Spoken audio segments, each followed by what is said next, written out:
Hello दोस्तों, नमस्कार। मैं राकेश कुमार यादव चित्रकूट से आप लोगों को एक बीजेपी सरकार का सच बताने के लिए आया हूं। मैं शिक्षा बंद करना चाहती है, ये आप सब जानते हो। पढ़े लिखे शिक्षित नौजवान को धर्म के नाम पे बहकाती है, ये भी आप सब लोग जानते ही हैं। बीजेपी सरकार के जो नेतागण हैं, ये लोग हर ग्राम पंचायतों में जाते हैं वोट मांगने के लिए। इनका जो पैर छूने का मुख्य उद्देश्य पता है क्या रहता है? गला दबाना। आप लोग समझ सकते हो मैं क्या बोल रहा हूं। ऐसे किसी भी इनके बातों के लालच में आकर अपना भविष्य खराब नहीं करना। आप समझ रहे हो? ये सिर्फ बीजेपी सरकार हमको गलत दिशा की ओर ले जा रही है। इनके अच्छे काम क्या हैं, बुरे काम क्या हैं, हम सभी जानते हैं। परंतु हमारा सबसे जानना जरूरी यह है कि इन्होंने आदिवासी समाज, दलित समाज, बैकवर्ड के लिए, गरीबों के लिए क्या किया? क्या किया? अगर एक विद्यालय चालू हुआ तो उसको भी बंद करा दिया। आप हिंदुस्तान के नौजवानों के साथ क्या करना चाहते हो? क्या दिखाना चाहते हो? ये दिखाना चाहते हो कि कश्मीर में कैसा हमला हुआ, पाकिस्तानियों ने कैसे घुसकर एक बेसहारे व्यक्ति को मार दिया हिंदू बताने पे? ये बताना चाहते हो? पाकिस्तान पे मिसाइल छोड़ दिया, इतने करोड़ का मिसाइल, और उसमें बम एक छत तक नहीं गिरी, ये दिखाना चाहते हो? कैसे रेप हो रहे, कैसे मर्डर हो रहे, ये दिखाना चाहते हो? बहन बेटी सुरक्षित नहीं है, ये दिखाना चाहते हो? क्यों सर? माननीय महोदय जी, क्यों? हमारी हाथ जोड़कर विनती है, आप बड़े लोगों का साथ दीजिए, परंतु हम गरीबों को घरों से बेसहारा न कीजिए। हमारी एक बात बोलने पे बुलडोजर चल जाते हैं। क्या किसी भी बड़े नेता या किसी भी बड़े अधिकारी या किसी भी बड़े आदमी के अवैध कब्जे नहीं है? अवैध जगह पे उनका मकान नहीं बना है? क्या गरीब की ही झोपड़ी दिखती है? गरीब ही दिखता है हर बार सताने के लिए। क्यों सर? गरीब आपको वोट नहीं दिया?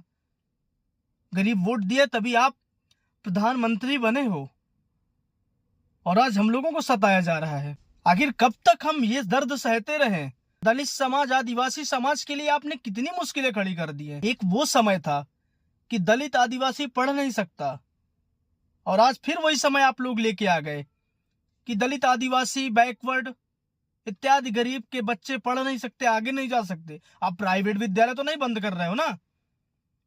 वो बंद करने से आपका धंधा ठप हो जाएगा। समस्या तो है कि आप सीनियर हो, आप उम्र में बहुत बड़े हो, और हमारे माता पिता हमको सिखाते हैं बड़ों की इज्जत करना, वरना मैं आपको तड़ीपार भी कह सकता था, परंतु कहूंगा नहीं। मेरे हक के लिए आप कभी लड़ना सिखाए ही नहीं हो, हमेशा एक दूसरे से लड़ना सिखाए हो। क्यों हमारे साथ ऐसा हो रहा है? क्या संविधान में यह लिखा है कि गरीब को मारो, कूटो, बेसहारा करो, बेघर करो? कितने हद तक हमको सताया जाएगा महोदय जी? क्या हमारा कोई वजूद नहीं है? हम अपने हक के लिए कभी बात नहीं रख सकते? अपने हक के लिए कभी आगे नहीं आ सकते? कितनी बार महोदय दलित समाज, आदिवासी को आप नीचा दिखाओगे? क्या वे इंसान नहीं है? और यदि वो इंसान है तो ऐसा उनके साथ दुर्व्यवहार क्यों? आपकी मीडिया वो दिखाती है जो आपको पसंद है। अरे मीडिया का तो एक धर्म है, एक कर्तव्य है कि वो चीजें दिखाएं जो देश के हित में हो। परंतु आप क्या दिखाते हो? आज पाकिस्तान सावधान हो जाएगा, आज भारत पाकिस्तान के चीथड़े उड़ा देगा, और क्या करता है? क्या करता है? ये बम छोड़ता है जिससे एक दीवार ना गिरे। क्यों सर? क्या भारत में बम की कमी पड़ गई? अरे आपको कुछ नहीं करना महोदय जी, हमको पता है आप सीनियर हो, आपकी उम्र हो गई है, परंतु माननीय श्री प्रधानमंत्री जी, आप अपने मुंह से ये तो कह सकते हो ना सैनिकों को कि जाओ और पाकिस्तान की धज्जियां उड़ा दो, चीथरे चीथरे कर दो। जो भारत की तरफ, भारत की बहन बेटियों की तरफ, भारत के स्वाभिमान की तरफ आंख उठाकर देखे, उसकी धज्जियां उड़ा दो। आपको ये भी कहने में शर्म आती है? और पाकिस्तान जैसे नामर्द से हमदर्दी, ये कहाँ का न्याय है महोदय जी? इसे हम तो न्याय नहीं समझते।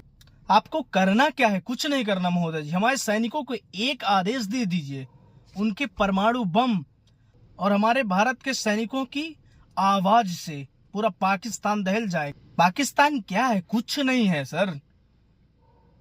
हमारी आर्मी तो वो रिस्पेक्टेड चीज है कि जिसके स्वाभिमान में हमारे भारत देश का एक एक नागरिक सर कटाने के लिए तैयार है और आप उनको आदेश नहीं दे रहे हो।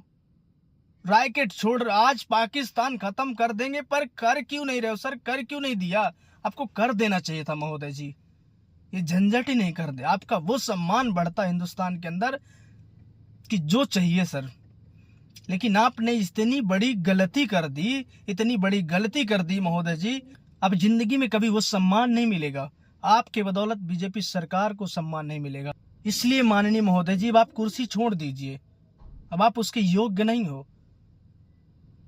पूरे देश को धर्म बता रहे हो, थोड़ा आप भी अब धर्म कर्म कर लीजिए। नौजवानों को आकर सरकार चलाने दीजिए, जो उसके योग्य हो उनको सरकार चलाने दीजिए। माननीय अखिलेश यादव जी में क्या कमी है? वो पढ़े लिखे, योग्य हैं, नौजवान हैं। इसलिए माननीय महोदय जी, बहुत हो गया है, अब आप रेस्ट कीजिए, भक्ति भजन कीजिए आराम से मंदिरों में। अब ये काम नौजवानों का है। मेरी सभी क्षेत्रवासियों से ये विनती है कि वीडियो को ज़्यादा से ज़्यादा शेयर करें ताकि सही जगह तक पहुँचे, और कमेंट बॉक्स में अपनी राय अवश्य देना कि मैं सही कह रहा हूँ कि गलत। आपके एक लाइक शेयर से मेरा हौसला बढ़ता है वीडियो बनाने का। धन्यवाद। राधे राधे।